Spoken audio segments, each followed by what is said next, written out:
There is a photograph taken on the set of Saratoga in the spring of 1937.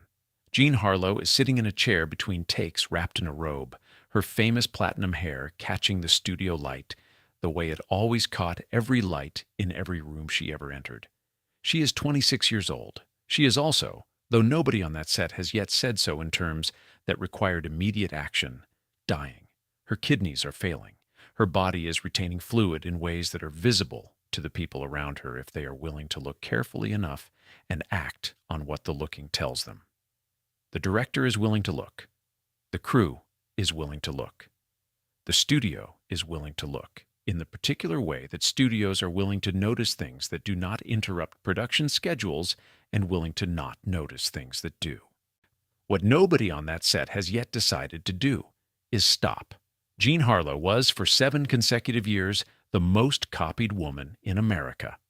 Women across 2 continents bleached their hair platinum to approximate what she had, and failed because the platinum was natural, a specific and unrepeatable accident of biology that no chemical process available in the 1930s could accurately reproduce, and that naturalness was the essential fact about her that the image somehow never quite managed to communicate. She could not be replicated. She was the original. The original was always more interesting and more complex and more genuinely present than any reproduction of it could manage to be.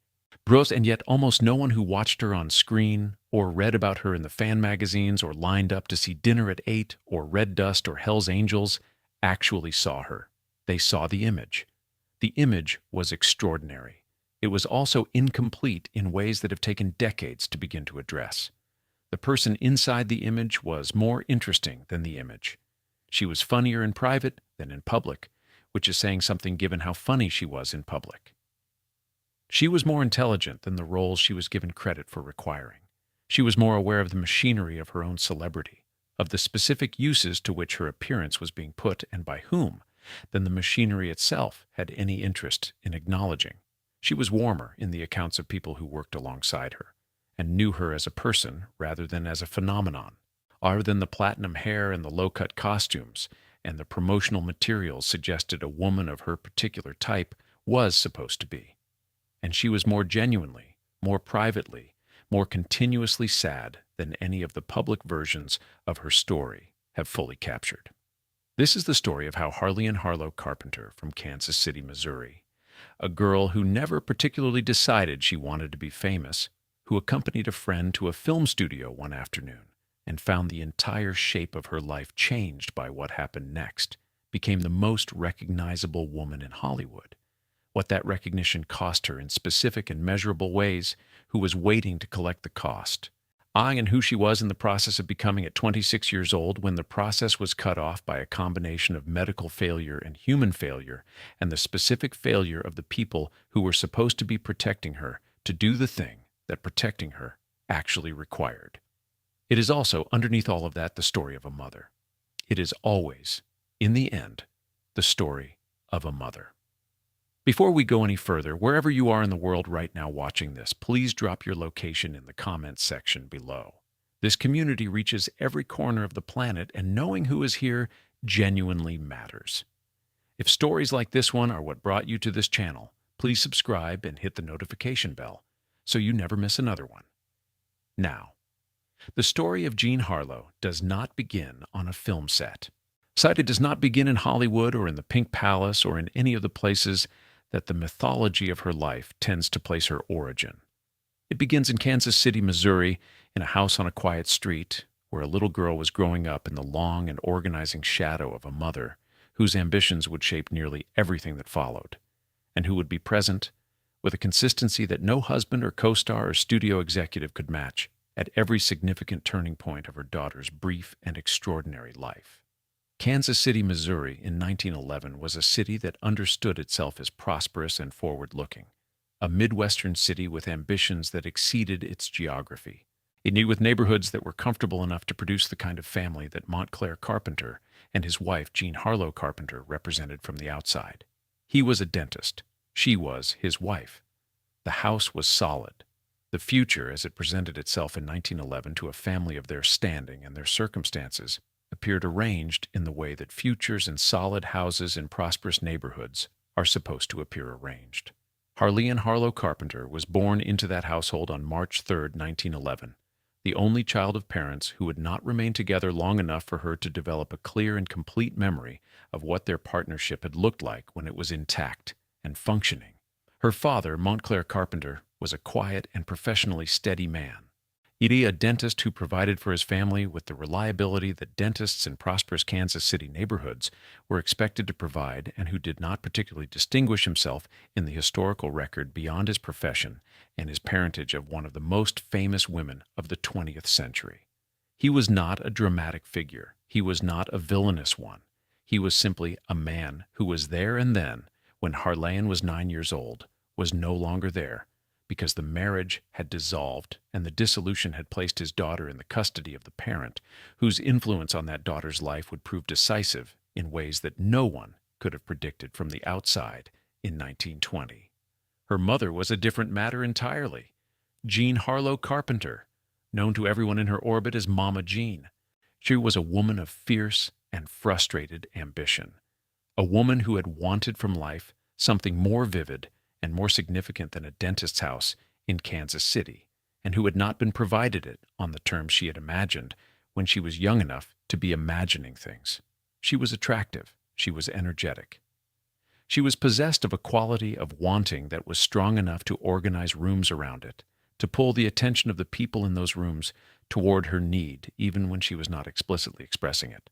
What she wanted, specifically and persistently, was glamour, recognition, the sense of existing at the center of something rather than at the margin of it. These are not unusual things to want. The unusual thing about Mama Jean was the degree to which, when she found that she could not satisfy these wants on her own terms, she transferred them onto her daughter with a completeness that left very little room for the daughter to develop a separate sense of what she herself might want from a life that was, after all, hers. The parents divorced when Harlean was 9 years old. The divorce was the first major reorganization of the world as she had understood it, and it placed her exclusively in the company of Mama Jean, which meant that the world would be reorganized again and again in the years that followed according to the logic of her mother's needs and her mother's ambitions rather than her own. Mama Jean eventually remarried a man named Marino Bello, a charming and handsome and largely unproductive Italian immigrant who contributed to the household primarily his charm and his debts and an ongoing series of business ventures that he pursued with an enthusiasm that bore no consistent relationship to their results, and that were funded over the years that followed by money that was not his to spend and that he spent without apparent difficulty. The household that formed around Mama Jean and Marino Bello was not stable in the ways that matter most to children who are growing up inside it. It was organized around Mama Jean's needs, Mama Jean's social aspirations, Mama Jean's ongoing and restless construction of a version of life that would finally satisfy the wanting that the Kansas City house and the dentist's income had not satisfied. Harlean grew up inside that household learning, much with the efficiency that children bring to learning the rules of the environments they inhabit, that the available emotional and physical space was already occupied by someone else's desires, and that the most rewarded and most safe way to navigate that occupation was to be agreeable, to be beautiful, to present herself as whatever the person with the most authority in the room needed her to be at that particular moment. She was a child who was learning to disappear into other people's needs.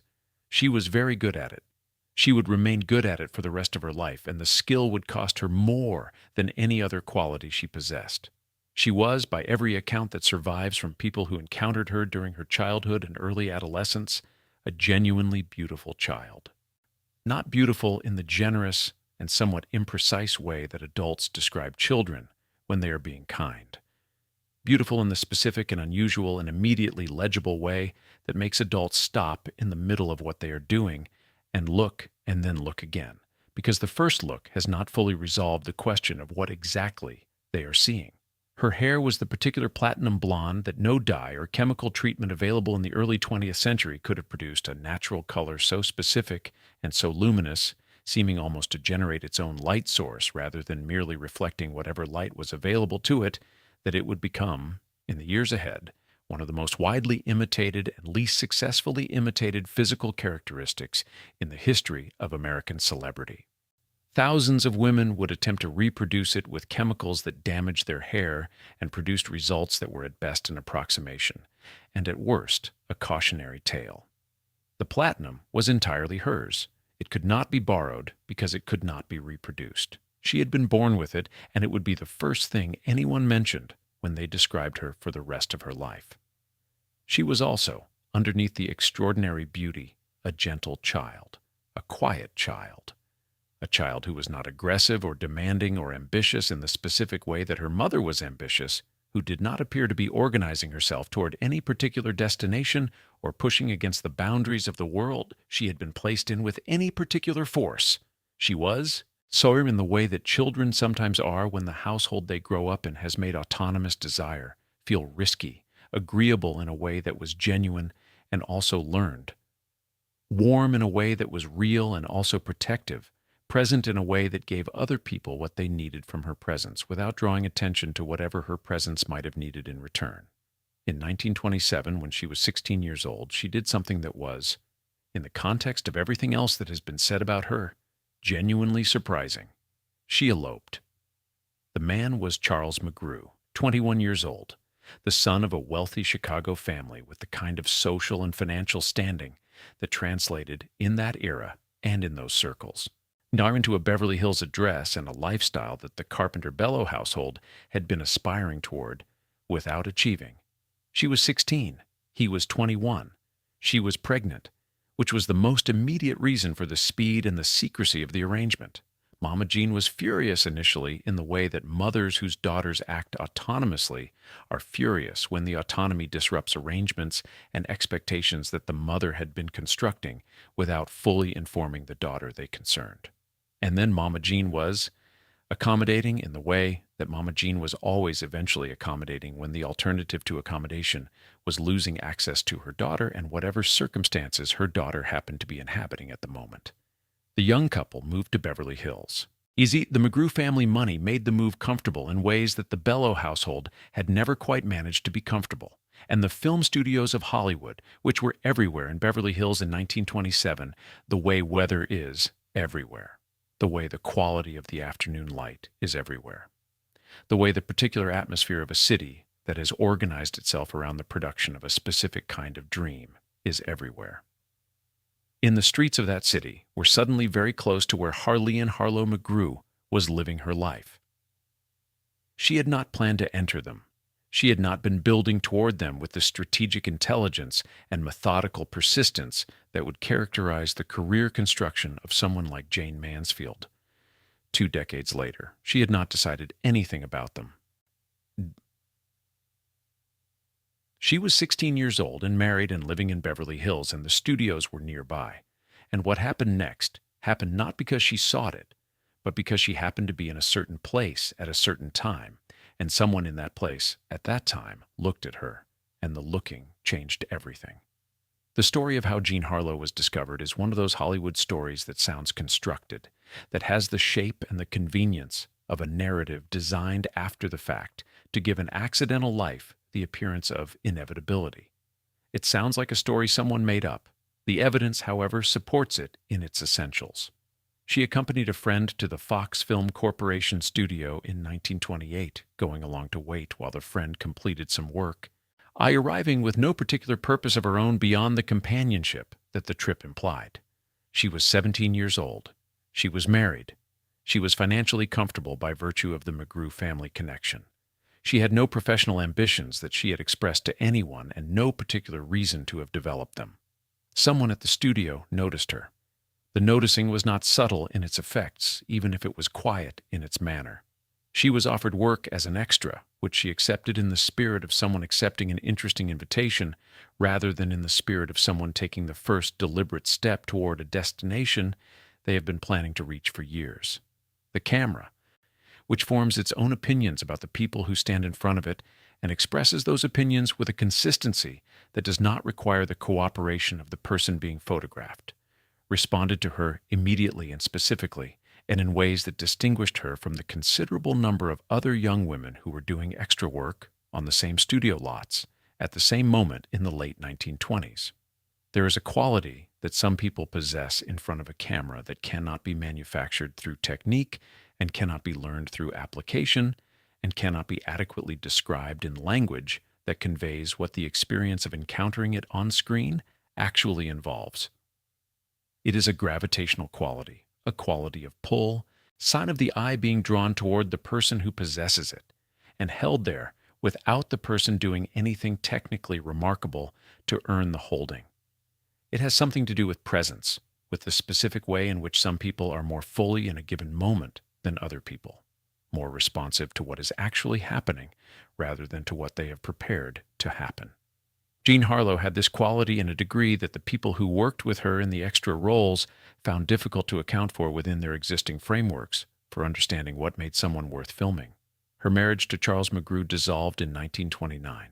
The specific reasons vary somewhat across the accounts, but the essential reason was that Harlean was spending increasing amounts of time at film studios, and McGrew had not married someone who spent increasing amounts of time at film studios, and had no particular interest in becoming someone who had. The divorce was conducted without great hostility, and left her with a financial settlement that, had it been managed with any attention to preservation in the future, would have provided a meaningful cushion against the uncertainties that professional life in Hollywood always eventually produces. It was not managed with attention to preservation. Mama John was involved in the management. The cushion, such as it was, did not last as long as it should have. The agent Arthur Landau entered her life in 1929, and the relationship that formed between them over the following years was one of the genuinely reliable relationships of a life that was not abundant in relationships of that quality. Landau believed in her with a specific and sustained intensity. He represented her with a loyalty that the Hollywood agency business of that era did not require and that he provided anyway, because what he had seen when he looked at her had convinced him that she was worth representing with that level of commitment, regardless of what the industry's norms required of him. He would be at her side, in various capacities and through various difficulties, for the rest of her life. He was one of the few people in it who was consistently on her side rather than on the side of what she could provide. The early roles were small and spread across several studios, none of which had yet understood what they had in her, or made any systematic effort to develop it. She appeared in short films and in supporting capacities and features. She worked with Laurel and Hardy in a short comedy called Double Whoopee in 1929, in which she appeared briefly and with a quality that people who have seen it remember specifically decades later, a quality of being entirely present and entirely herself in a context that the earlier extra work had not quite provided. She appeared in a Hal Roach production. She accumulated credits and experience, and the gradual development of a technical foundation for the performances that would eventually make her famous in a way that was quite different from the way she became famous when Howard Hughes made his decision.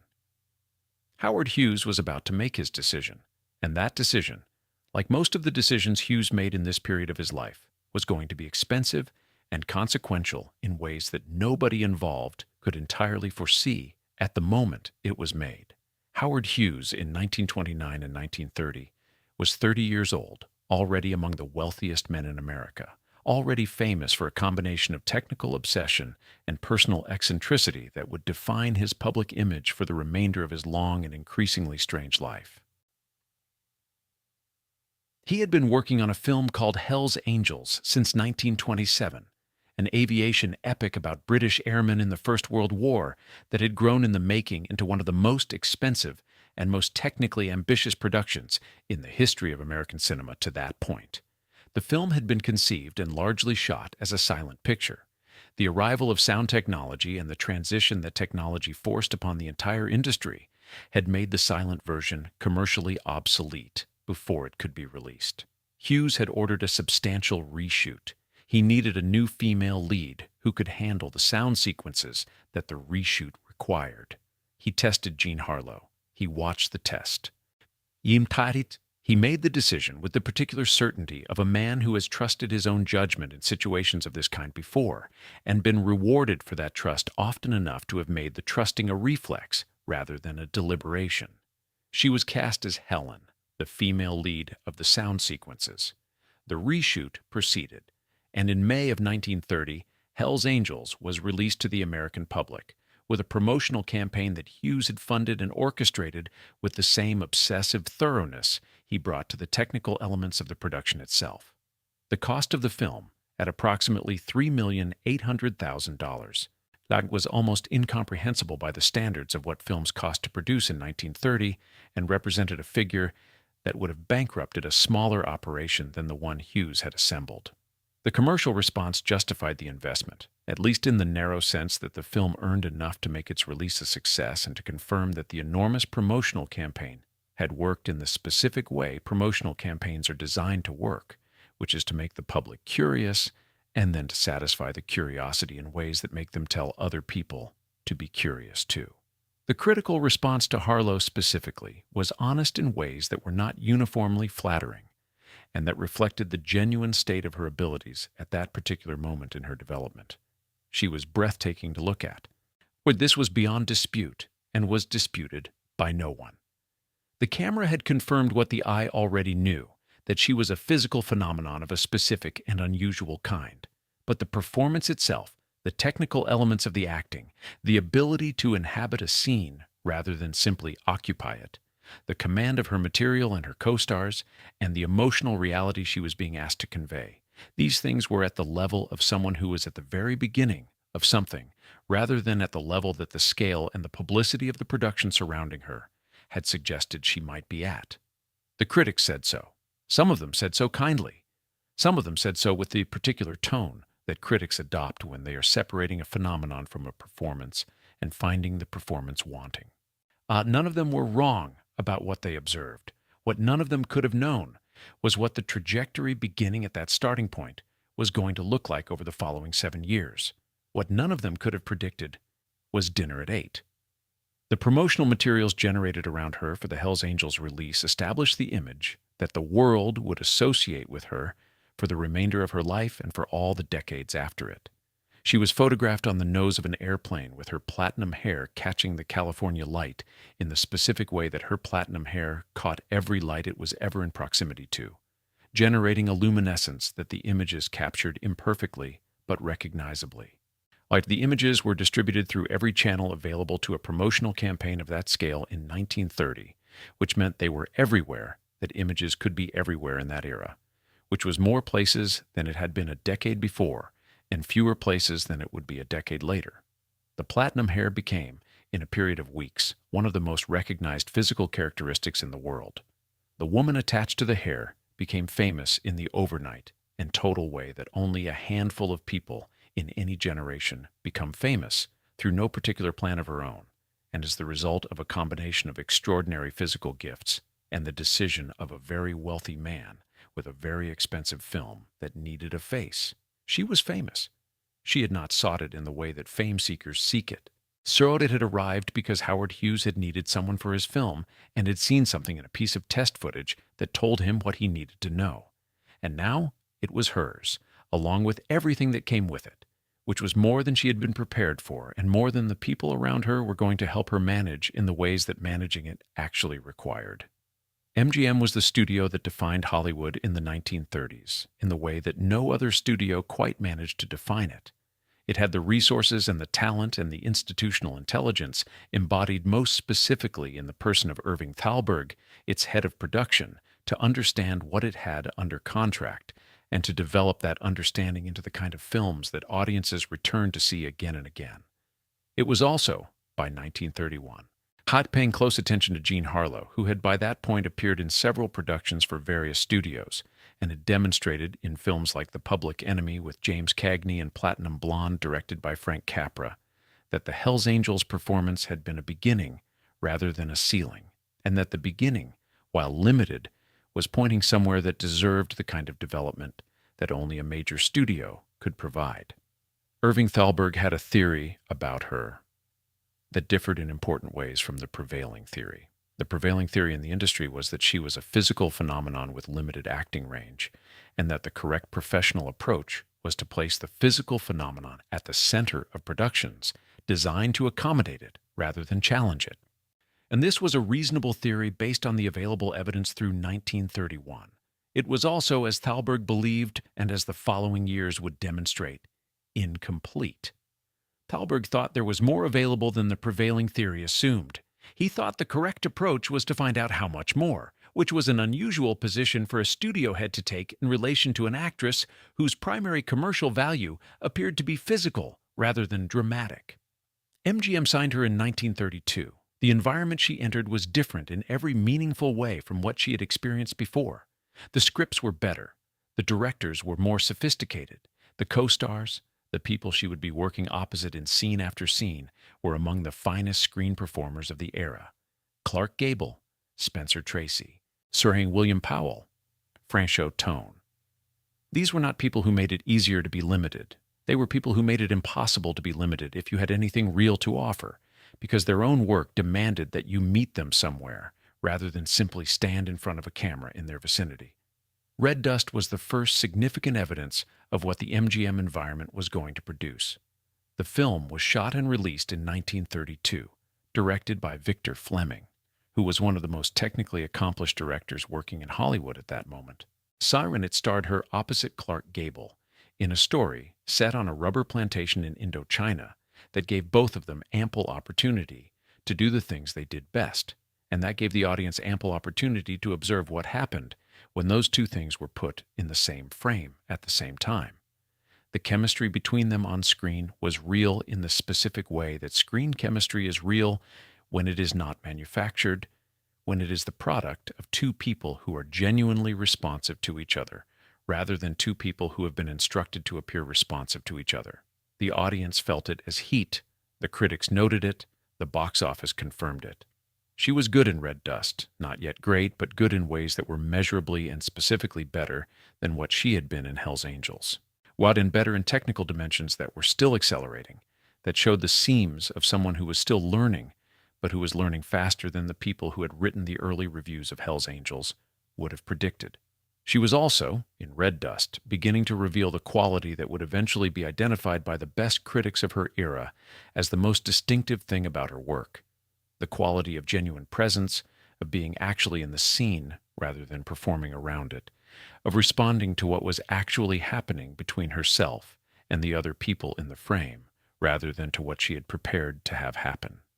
The fan mail that arrived at MGM addressed to her during this period was significant enough in volume to require a dedicated staff to manage and significant enough in its content to confirm that the public's response to her was not simply the response of people to an attractive face on a screen, but something more specific and more invested, something that had to do with a quality she projected that the audiences were experiencing as a kind of connection rather than simply a kind of observation. She was becoming someone that people felt they knew, which is the most powerful and most commercially significant thing that a performer can become, and which cannot be manufactured by a promotional campaign regardless of its budget. By the end of 1932, she was among the highest-paid performers at the studio. By the end of 1933, she would be the highest-paid actress in Hollywood. The trajectory was steep, and alongside the professional trajectory, a private catastrophe was building that would test everything she had and leave marks that the remaining years of her life were not sufficient to fully address. Paul Bern was 42 years old in the summer of 1932, a producer at MGM who was respected throughout the industry, with a consistency and a specificity that reflected genuine qualities rather than the courtesy that powerful positions sometimes receive regardless of the people occupying them. He was a close friend and professional ally of Irving Thalberg. He was quiet in a way that the Hollywood environment of that era did not particularly reward, and that he was quiet in any way. So he was intellectual in his interests and his conversation, interested in literature and ideas and the kind of discussion that most of the social occasions that surrounded professional life in Hollywood did not particularly encourage. He was also in the specific and unusual way that some people are kind, genuinely kind to the people around him, in ways that had nothing to do with what those people could do for him professionally. Jean Harlow was 21 years old in the summer of 1932. She was the most photographed woman in Hollywood. She was also underneath the platinum hair and the studio publicity and the enormous commercial apparatus that had organized itself around her image. A young woman who had spent her entire life in a household organized around someone else's needs, and who had very rarely encountered a person who was interested in her as a person rather than as a performance. They married on July 2, 1932. The reasons she married him have been examined and debated and analyzed by biographers across several decades without producing a consensus that feels fully adequate to the complexity of what the decision must have involved for a 21-year-old woman with her specific history. He was powerful in ways that offered a kind of protection she had not previously had access to. He was kind in ways she had not always encountered. He was genuinely interested in who she was rather than in who the promotional materials required her to be. He offered, or appeared to offer, the experience of being recognized rather than simply seen, of being known rather than simply observed. For someone who had grown up being agreeable rather than autonomous, being beautiful rather than understood, being Mama Jean's daughter rather than herself, that offering was not a small thing. 2 months after the wedding, on September 5, 1932, Paul Bern was found dead in the home they shared in Beverly Hills. He had been shot. The official determination was suicide. A note addressed to Harlow was found at the scene, handwritten and cryptic and disturbing in ways that have been interpreted differently by different people with different theories about what had actually happened in that house on that night. The scandal was immediate, total, and conducted with the full force of a press that understood it was in the presence of a story of extraordinary commercial value and had no intention of treating it with restraint. The coverage was relentless. The theories multiplied faster than the facts could manage them. There were suggestions of a secret previous relationship, a possible common-law wife, that had been concealed from Harlow before the marriage, and that may have been connected to whatever happened on September 5th.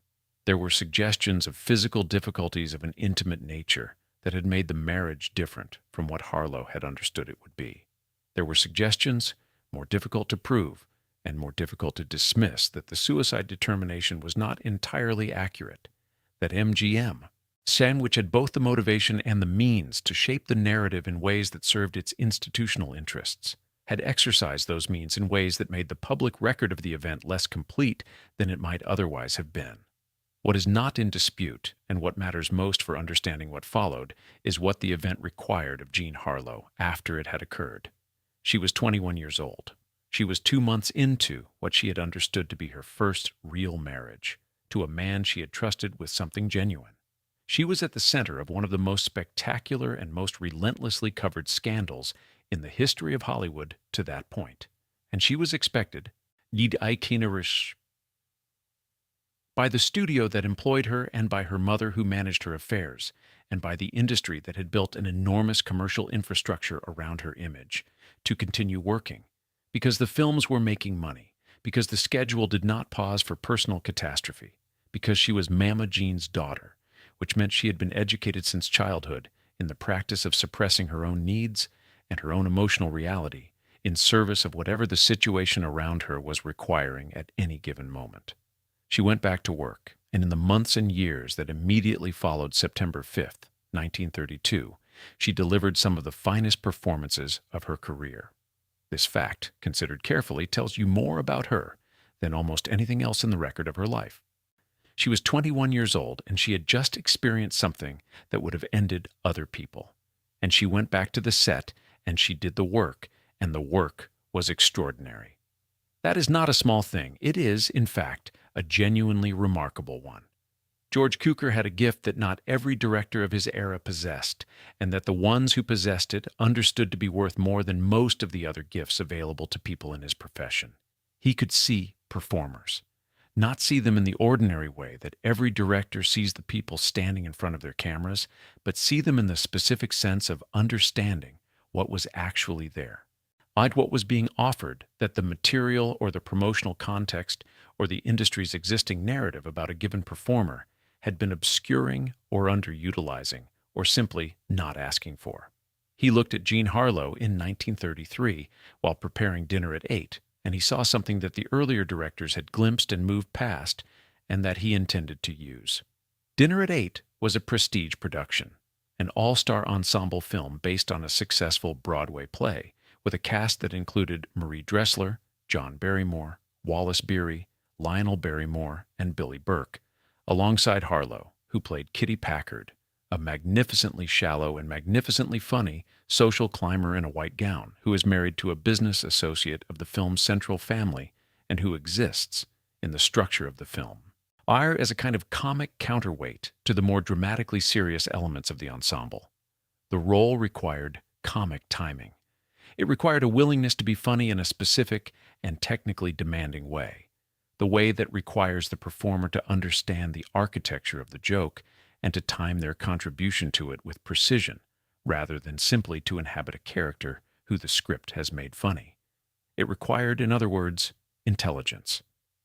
The performance Harlow gave was a revelation to the critics who had been writing about her since 1930 and who had established with some confidence the terms within which she should be understood.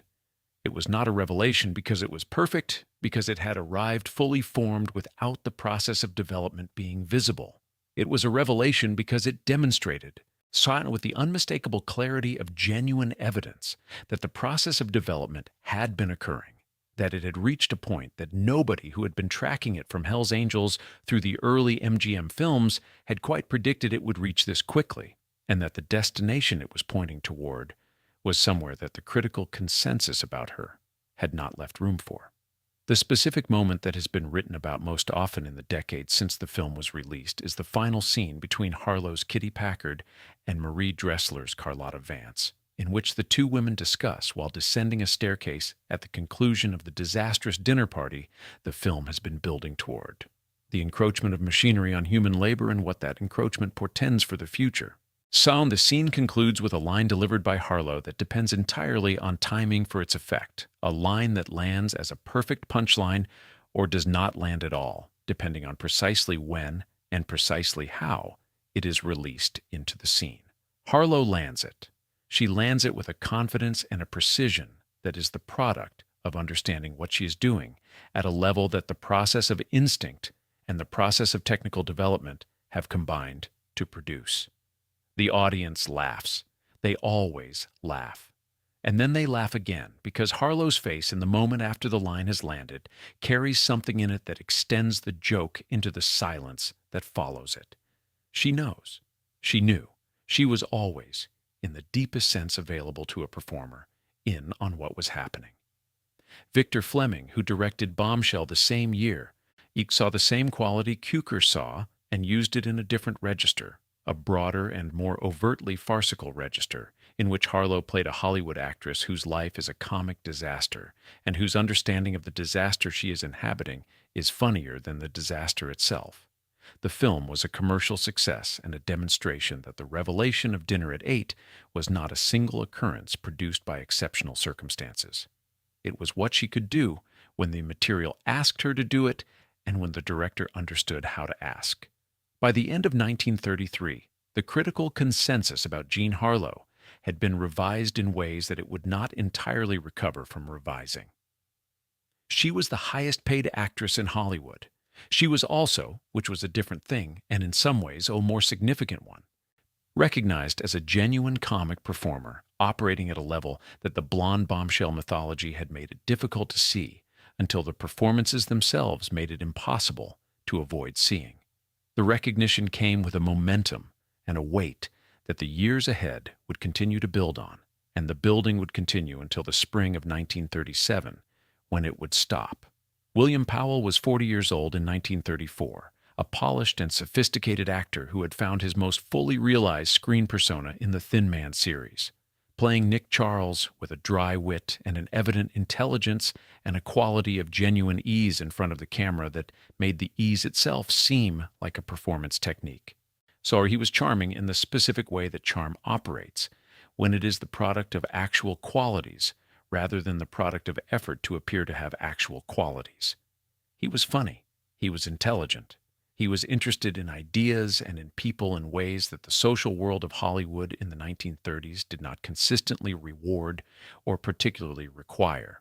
He was also exactly the kind of person who was capable of seeing Jean Harlow as a person rather than as an image, which was rarer in her life than it should have been, and which mattered to her more than almost anything else she encountered in the professional world she inhabited. He was interested in who she was when she was not performing for anyone. He was responsive to the intelligence she possessed and that the world around her had so consistently declined to take seriously. He made her laugh, which she was capable of doing herself with facility, but which was a different thing when someone else was making her laugh. when the laugh was a response rather than a performance.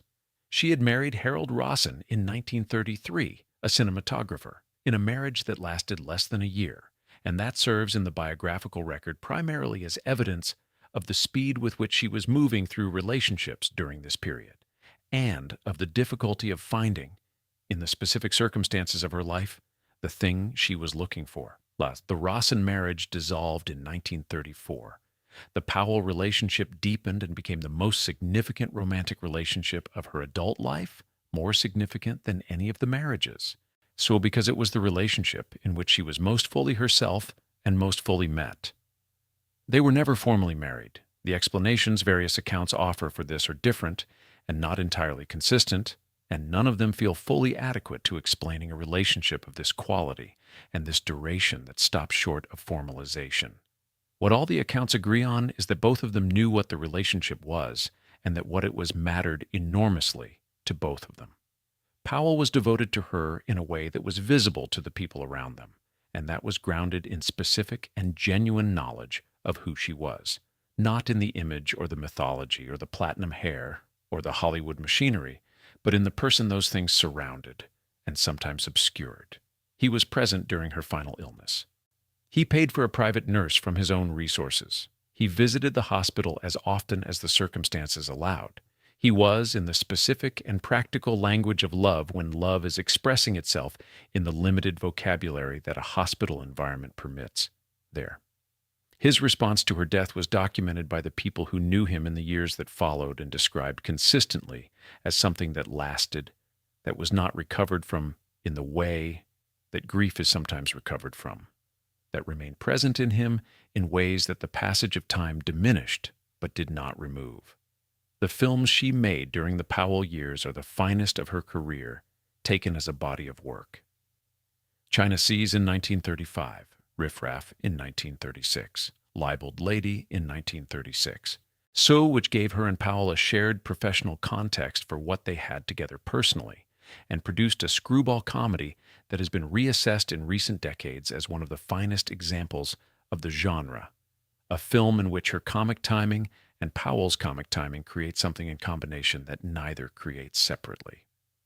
Wife versus Secretary in 1936. She was working constantly and working well and working with the specific momentum of someone whose career and whose talent are both moving in the same direction at the same velocity and whose personal life, for the first time in her adult experience, is providing something that feels like a foundation rather than a problem to be navigated. She was 25 years old in 1936. She was the most recognizable actress in Hollywood and one of the finest comic performers working in American cinema.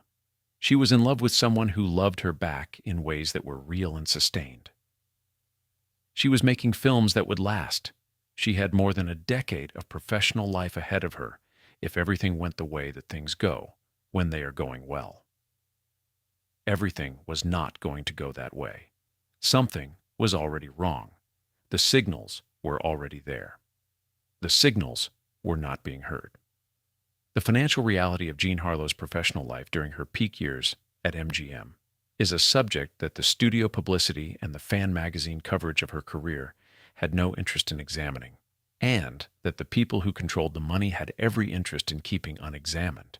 She earned, down at the height of her commercial value to the studio, amounts that placed her among the very highest paid performers in the American entertainment industry. At various points during the mid-1930s, she was earning more than any other actress in Hollywood, more than most of her male co-stars, more than most of the producers and directors who oversaw her work. These are significant numbers. In the context of what happened to them, they are also somewhat beside the point. Mama Jean controlled the money. This is the foundational fact from which every other financial fact about Jean Harlow's professional life follows, with a logic that is depressing in its consistency and its clarity. Mama Jean had been organizing her daughter's life according to her own needs and her own interests since Harlan was 9 years old. And the arrival of substantial income did not alter the organizing principle. It simply gave the organizing principle significantly more to work with than the dentist's income and the McGrew settlement had provided. Marino Bello was the most obvious and most substantial drain on the money that came in. He was charming and useless in the specific combination that makes charming and useless people so costly to maintain, because the charm makes the uselessness tolerable in the short term, and the toleration accumulates into a long-term cost that is much larger than any individual instance of the uselessness would suggest. He pursued business ventures with the enthusiasm of a man who believed in his own commercial instincts more than the evidence for those instincts supported. And the money required to fund the ventures and to absorb the losses when the ventures produced them came from his stepdaughter's earnings with a regularity that suggests the arrangement had been accepted as normal by everyone responsible for preventing it. He was eventually removed from the financial picture, but the removal came considerably later than it should have, and after a quantity of money had been spent that reflected years rather than months of the arrangement continuing past its appropriate end. Harlow also supported her father and his family throughout her peak earning years.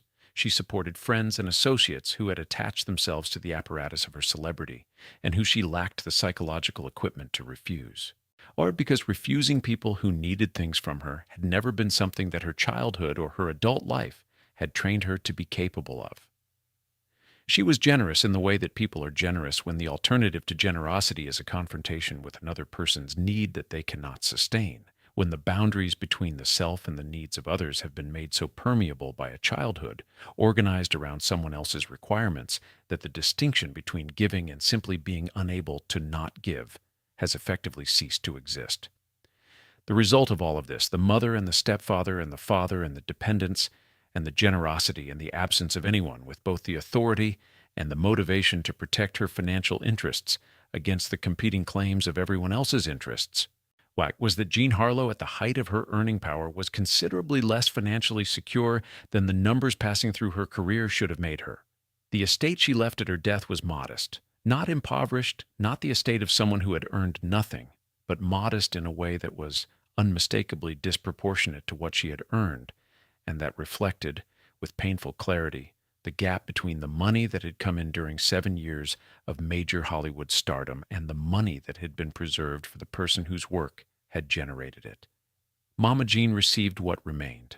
This is the final accounting of a lifetime of the arrangement Mama Jean had established in Kansas City, Missouri, when Harleanne was 9 years old. And it has a completeness about it that is difficult to contemplate without feeling the specific weight of what it represents. The spring of 1937 arrived on the set of Saratoga with the warmth and clarity of a California spring, and Jean Harlow arrived at that set carrying something that the warmth and the clarity of the season could not address, and that the people on the set who were paying attention could see was present even if they could not name precisely what it was. She was pale in a way that the studio makeup could not entirely account for. She was tired in a way that differed qualitatively from the ordinary exhaustion of a demanding production schedule. Tired in a deeper register that suggested the source of the fatigue was not in the hours she was keeping, but in something the hours could not explain. She was retaining fluid in ways that were visible if you were looking. She was not the physical version of herself that she had been 6 months before or 12 months before, and the difference was not the kind of difference that a few nights of adequate sleep would address. The people around her on the Saratoga set noticed, co-stars noticed, the director Jack Conway noticed, members of the crew who had worked with her on previous productions and who had a point of comparison that made the change visible noticed. The noticing was sufficiently general and sufficiently specific to constitute, in retrospect, damning evidence of the inadequacy of the response it produced. Mama Jean was a Christian Scientist. Her faith was genuine, or held with the sincerity of someone who has organized their understanding of the world around its premises for decades, and who does not experience those premises as beliefs that can be conveniently suspended when the circumstances become sufficiently urgent. The faith held that illness was a matter for prayer and spiritual attention, rather than medical intervention, that the physical body's conditions were secondary to the spiritual reality that governed them, that the correct response to physical difficulty was not to call a doctor, but to deepen the engagement with the spiritual practice that the faith prescribed. When her daughter became visibly ill in the spring of 1937, Mama Jean's response was shaped by this faith, and days passed in which the symptoms were visible, and the medical intervention that the symptoms required was not provided with the urgency the situation warranted. Whether this was because Mama Jean did not understand the severity of what she was seeing, or because she understood it, and her faith worked against allowing that understanding to override the faith's prescriptions, or because the authority she had always exercised over her daughter's life and decisions had extended itself into this situation, as it had extended itself into every other situation. The accounts do not resolve into a single clear answer. Harlow was hospitalized in late May of 1937. The diagnosis that the hospitalization produced was cerebral edema, swelling of the brain caused by uremic poisoning. Uremic poisoning is what happens when the kidneys fail and the toxins that the kidneys are designed to remove from the body accumulate instead in the blood and eventually in the tissues and eventually in the brain. Her kidneys had been failing for a period that was longer than the hospitalization date would suggest. The failure had been proceeding while the Saratoga production continued and while the people around her managed their various needs and their various beliefs. The intervention, when it came after the failure had advanced past the point at which intervention could reverse what it had set in motion. William Powell paid for a private nurse. He was at the hospital as often as the circumstances permitted. He was present in the specific and quiet and sustained way that he had been present in her life for the 3 years of the relationship, and his presence in that hospital room in those final days was the most adequate expression available to him of what the relationship had meant and what its loss was going to cost him. She was 26 years old. She had been making films for 9 years. She had 36 of them completed. The 37th was unfinished on a studio lot where production had been suspended while its female lead lay in a hospital bed with her kidneys failing and William Powell sitting beside her. June 7th, 1937. It was a Monday. The Los Angeles morning was warm in the way that Los Angeles mornings in early June are warm. Sun with the summer not yet fully committed, but close enough that its approach was legible in the quality of the light and the temperature of the air. Jean Harlow died that morning at Good Samaritan Hospital. The cause of death recorded on her death certificate was cerebral edema resulting from acute nephritis, inflammation, and failure of the kidneys. She was 26 years old. The world that received this information on June 7, 1937, received it with the particular quality of shock that attaches to the deaths of famous people who are young, a shock that has in it the specific disbelief of encountering an event that the cultural imagination had not left room for. Jean Harlow was 26 years old, and she was the most recognizable actress in Hollywood, and she was dead. And the combination of those three facts produced a response in the public and in the press that was genuine in its grief and enormous in its scale, and that contained, alongside the genuine grief, all of the other things that public response to the deaths of famous people contains, the speculation and the rumor and the reaching for explanations that make an event of this kind feel less arbitrary than it actually is. William Powell's grief was documented by the people around him in the months and years that followed and described with a consistency across those accounts that suggests it was real and sustained in ways that public grief sometimes is and private grief almost always is. He had known her, where he had loved her in the specific and grown-up sense of love that means knowing someone and choosing to love them anyway, and continuing to love them as the knowing deepens and the choosing continues. The loss of that was not a thing that the passage of time was going to fully resolve, and the people who knew him in the years after her death observed this in him in ways they found worth recording. Arthur Landau's response was similarly documented and similarly consistent with what a person feels when someone they have represented with genuine loyalty and genuine care and genuine belief for 8 years is suddenly gone at 26 from something that might have been preventable. He had seen her become what she became. He had been present through the Hells Angels publicity and the Bern scandal and the MGM years and Dinner at 8 and the Powell relationship and all of the other chapters of the story. He had believed in her when belief in her required overcoming what the available evidence suggested about her limitations, and he had been proven right in ways that mattered and that he had not lived to see reach whatever destination the trajectory had been pointing toward. MGM issued the appropriate statements. The studio was a business, and it issued the statements that businesses issue when one of their assets dies. In the statements were appropriate and contained the words they were supposed to contain and reflected the institutional relationship between the studio and the person who had generated significant commercial value for it over the preceding 5 years, rather than the human relationship between people who had known each other and lost something real. The film Saratoga was not abandoned. The commercial logic of what had already been invested in its production was sufficient to determine what would happen to it regardless of what had happened to its female lead. A stand-in named Mary Dees was brought in to complete the scenes that remained to be filmed, with camera angles and editing choices calibrated to minimize the visibility of the substitution, without eliminating it entirely. Because the substitution could not be entirely eliminated, and the audience that came to see the film would know, at some level, that what they were watching was not entirely what they had come to see. Saratoga was released in July of 1937, 6 weeks after her death. It became one of the highest-grossing films of that year, driven by the enormous audience that came to see the last film of Jean Harlow, or what remained of the last film of Jean Harlow after the stand-in and the camera angles and the editing had assembled something that could be released and distributed and exhibited and charged admission for. The studio kept the money. The accounting of her commercial value to MGM did not end when her life ended. It continued for 6 more weeks while the grosses built and the tickets sold and the audience sat in the dark watching the footage that had been captured and the stand-in who had completed what the footage could not. She had given the industry 36 films and the beginning of a 37th. She had given the public an image so vivid and so specific that it became one of the defining images of its decade. She had given William Powell 3 years of being genuinely known and genuinely loved, and she had given him a loss he carried for the rest of his life.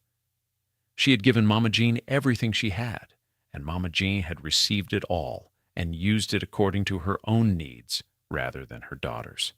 She had given the audiences who filled the theaters for 7 consecutive years something that was real, something that came from a genuine place in a genuine person, and that the genuine person had continued to give even when what was being asked for the giving was more than any person should have been required to provide. The estate she left was modest. Mama Jean received it. The arrangement that had begun in Kansas City, Missouri in 1920, when a 9-year-old girl was left in the custody of the parent whose needs would organize everything that followed, reached its final accounting in Los Angeles, California, in June of 1937, and the accounting was what the arrangement had always been designed to produce, which was enough for Mama Jean. More than 80 years have passed between the morning of June 7, 1937, and the present day. And in those 8 decades, the image that Jean Harlow created, or that was created around her, and that she inhabited and illuminated with a quality that made the created and the natural impossible to fully separate, has demonstrated a durability that most of the other things that existed in 1937 have not demonstrated. The platinum hair, the specific quality of her physical presence on screen, the way the camera found her and held her, with an attention that communicated itself through the screen to the audience that was watching. The combination, so unexpected and so real, of obvious sensuality and genuine comic intelligence operating together in the same performance rather than in alternation. And these things remain vivid and immediate in the films that contain them in ways that the films of many of her contemporaries do not remain vivid and immediate. In 1965, a biographical film was released bearing her name and starring Carol Baker in the title role. It was a production of modest quality and somewhat compressed biographical content, shaped by the conventions and the limitations of the biographical film genre as it existed in the mid-1960s, and it did not give the full account of her life that the full account requires, but it served the function of keeping her name in cultural circulation during a decade when the distance from her peak years was becoming large enough that the next generation of audience members might not have had a clear picture of who she had been. Carol Baker was not Jean Harlow. No one was Jean Harlow except Jean Harlow. But the film reminded people that Jean Harlow had existed and prompted some of them to find the actual films, which was the most useful thing it could do. The reassessment of her work that has been building since the 1980s and that has gained significant momentum in the 21st century is grounded in evidence that the films themselves provide and that can be examined by anyone who goes looking for them. Dinner at 8 has been analyzed in academic courses on film performance and gender and comedy and has been identified by people with the technical expertise to make the identification with authority, as one of the finest pieces of screen comedy produced in the 1930s. The scene with Marie Dressler on the staircase has been written about in terms that situate it in the company of the best comic performances of the sound era, not the best comic performances by actresses who were primarily known as sex symbols, not the best comic performances by actresses of a certain physical type, but the best comic performances by anyone working in the medium in that decade. She belongs in that company. The evidence is on screen for anyone who looks at it honestly. Libeled Lady has been reassessed as among the finest screwball comedies of its era, and her performance in it is technically accomplished in ways that the contemporary reviews did not fully account for. The Thin Man series co-stars she performed opposite were not people who made it easy to be limited, and she was not limited opposite them. She matched them, which is the right word, and which is not the word that anyone writing about her in 1936 was entirely prepared to use. The trajectory of her professional development from Hell's Angels in 1930 to Libeled Lady in 1936 covers 6 years and a distance in terms of craft and capability that is one of the most dramatic arcs of professional growth in the history of American cinema. The person at the end of that arc was not the same person who appeared in Hell's Angels and was not operating at the same level. She was considerably better in ways that were still accelerating in 1936, still building toward somewhere, still in the process of becoming whatever the person at the end of that trajectory was going to be. She was given 6 years of major stardom to travel that distance. She needed more. She was not given more. 36 films in 9 years of professional life. The first 2 years establishing the starting point, the last 4 years demonstrating the distance that had been covered. The middle years bridging those two phases and containing simultaneously some of her finest work and the worst experiences of her personal life. The total of 36 is significant. What is more significant is the 37th film that was never finished, and the 38th that was never started, and the decade of work that should have followed 1937, and that the spring of that year made impossible. She was 26 years old. She had been supporting her mother and her stepfather and her father and her dependents for the entirety of her professional life. She had been providing the industry that employed her with commercial value at the highest level available. She had been performing through personal catastrophe and professional pressure and physical deterioration with a consistency and a professionalism that the people who worked with her described in terms that were not obligatory, because she was not there to require them. She had been warm and funny and generous and present with the people around her through all of it, through the Bern scandal and the marriages that did not last, and the money that went to everyone but her, and the kidneys that were failing, while the production schedule continued, and she had continued to be those things because they were genuinely what she was, not what the studio required her to be, but what she actually was when the studio was not involved. Yeah, there is a moment in Dinner at 8, 90 years old and available to anyone who goes looking for it, where Jean Harlow holds a beat. The scene is nearly over. The punchline is coming. She knows the punchline is coming because she is the one who will deliver it, and she knows exactly what she's doing. And she holds the beat, a fraction longer than you expect. A fraction longer than a performer who is simply executing a piece of business would hold it. Long enough that the holding itself becomes part of the comedy. Long enough that when the line arrives, it arrives into a silence she has created for it, and that makes the landing exactly what the landing should be. She knew. She always knew. Through the Kansas City house and the Mama Jean household, and the elopement at 16 and the accidental discovery at Fox Studios and Howard Hughes and Hell's Angels and MGM and Paul Bern and the scandal and the comeback and Dinner at 8 and William Powell and the money that disappeared and the kidneys that failed and the hospital bed where she died at 26 on a Monday morning in June while the stand-in waited to finish her film, she knew. She understood the joke from the inside. She understood the machinery of her own image and the uses to which it was being put, and the gap between who the world needed her to be and who she actually was.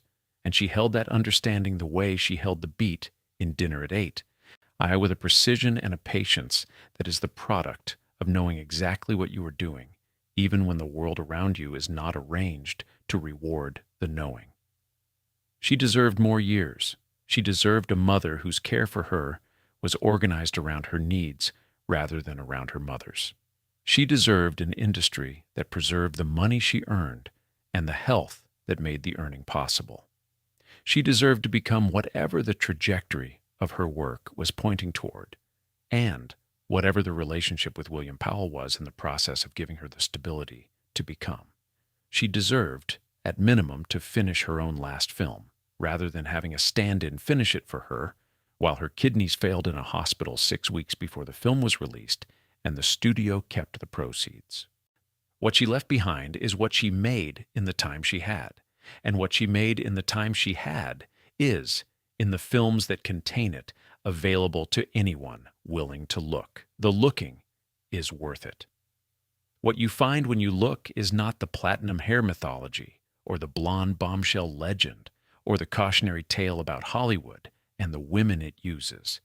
What you find is a performer in the middle of becoming something extraordinary, holding the beat exactly as long as it needs to be held, and knowing precisely and completely what she is doing. If this story moved you, if it showed you something about Jean Harlow that you had not seen before, please like this video and subscribe to this channel. There are more stories waiting, stories of lives that were larger and more complicated and more worthy of full accounting than the versions that have survived. We will be here telling them for as long as there are people who want them told right.